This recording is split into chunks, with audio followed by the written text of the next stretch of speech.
Pandian store சீரியல்ல இப்ப மாணிக்கத்தை கட்டி போட்டு வச்சிருக்காங்கன்னு தெரிஞ்சோன்னா மொத்த பாண்டியன் குடும்பம் செம்ம டென்ஷன் ஆயிருது.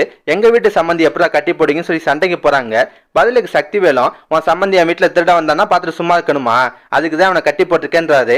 இப்படியே வாக்குவாதம் ஆயிட்டே இருக்கு. சக்திவேலும் முத்துவேலும் மாணிக்கத்தை விட மாட்டாங்க. இந்த ஆளு எதுக்கு என் வீட்டுக்கு வந்தான்னு தெரியாம நாங்க விட மாட்டோன்றாங்க. போலீஸுக்கும் தகவல் கொடுத்துருவாங்க. கொஞ்ச நேரத்துல போலீஸும் வந்து விசாரிக்குது. அப்ப பாண்டியன் சொல்றாரு, சார் இவங்களுக்கு எங்களுக்கு ஆகாது, அந்த கோவத்துலதான் எங்க சம்பந்தி மேல வீண் பழி போட்டு இப்பெல்லாம் பிரச்சனை பண்றாங்கன்றாரு. பதிலுக்கு சக்திவேல் சொல்ற டைலாக்லாம் செமையா இருக்கும். சார் இவங்க பேச்செல்லாம் நம்பாதீங்க, இந்த ஆளு எங்க வீட்டுக்கு வந்தால ஏதோ பெரிய சதி இருக்கு, இவங்க குடும்பமே கிரிமினல் குடும்பம், குண்டு கிண்டு வச்சிருந்தாலும் வச்சிருப்பாங்க, மொத்த பாம்ப் ஸ்குவாடையும் இறக்குங்க, மோப்ப நாயெல்லாம் விட்டு செக் பண்ணுங்க அப்படின்ற மாதிரிலாம் சொல்லிட்டு இருப்பாரு. கடைசியா நடக்குதுன்னா பாக்கியம் சம்பவ இடத்துக்கு வந்துடுறாங்க. வந்தவங்க ஒரு உருட்டுவாங்க பாருங்க. ஆமாங்க, இன்னைக்கு தங்கமயிலுக்கு பிறந்தநாளாம். மாணிக்கம் மயிலுக்கு சர்ப்ரைஸா விஷ் பண்றதுக்காக தான் இங்க வந்தாரு. வந்த இடத்துல இப்படி பிரச்சனை ஆயிடுச்சுன்ற மாதிரி சமாளிக்கிறாங்க. மாணிக்கம் அதை பிடிச்சிட்டு அப்படியே நடிப்பாரு.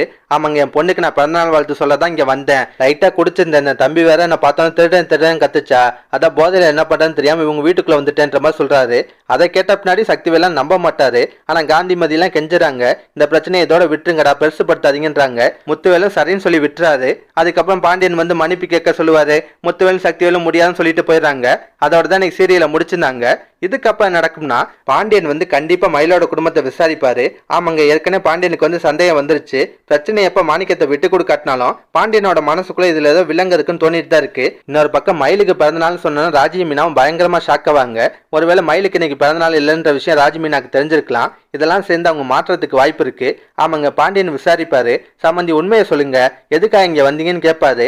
பாக்கியம் வந்து திரும்ப அந்த உருட்டுவாங்க. அப்ப ராஜி மீனாவும் இன்னைக்கு தான் அக்காவோட பிறந்தநாள் இல்லையே அப்படின்ற மாதிரி சொல்லுவாங்க.